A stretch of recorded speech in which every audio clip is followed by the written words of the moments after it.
Bank আপনাকে তখনই 20 লাখ টাকা লোন দিবে যখন আপনার কাছে 40 লাখ টাকা সম্পদ থাকবে। বন্ধু আপনাকে তখনই 50,000 টাকা ধার দিতে চাইবে যখন আপনার পকেটে 2 লাখ টাকার ক্রেডিট কার্ড থাকবে। আত্মীয় স্বজন তখনই আপনার পরিচয় দিবে যখন আপনার অবস্থান তার থেকে উপরে হবে। অফিসের বস তখনই আপনাকে তেলাবে যখন আপনার কাছে তার চেয়েও ভালো অফার থাকবে। এটাই জগতের নিয়ম। এখানে সবাই তেলা মাথায় তেল দিতে পছন্দ করে।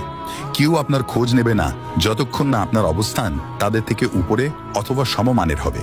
5 লক্ষ টাকার বাইক কিনবেন না, 5টা গরু কিনুন। বাইক খরচ বাড়ায়, গরু আয় বাড়ায়। বাইক তেল খায়, গরু দুধ দেয়। বাইক বিক্রি করলে লস, গরু বিক্রি করলে লাভ। বাইক আপনাকে ঋণী করে, গরু আপনাকে স্বাবলম্বী করে।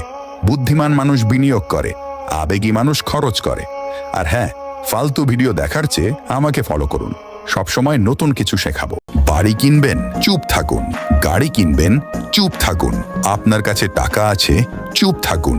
ব্যবসায় লাভ করেছেন, চুপ থাকুন। উপার্জনের পথ খুঁজে পেয়েছেন, চুপ থাকুন। ভালো ইনকাম করছেন, চুপ থাকুন। বিদেশ যাবেন, চুপ থাকুন। চাকরিতে পদোন্নতি পেয়েছেন, চুপ থাকুন। মনে রাখবেন, সব সাফল্য প্রকাশ করার জন্য নয়, কিছু সাফল্য নীরব থাকলেই টিকে যায়। গরিব মানুষদের লক্ষণ: 1. সারাদিন ফোন ব্যবহার করা। 2. সকালে ঘুম থেকে ওঠে না। 3. কাজ না করে শুধু ভাবতে থাকা। 4. নিজের ভাগ্যকে দোষারোপ করা। 5. পারফেক্ট সময়ের জন্য অপেক্ষা করা। 6. এখনো অনেক সময় আছে ভাবা। 7.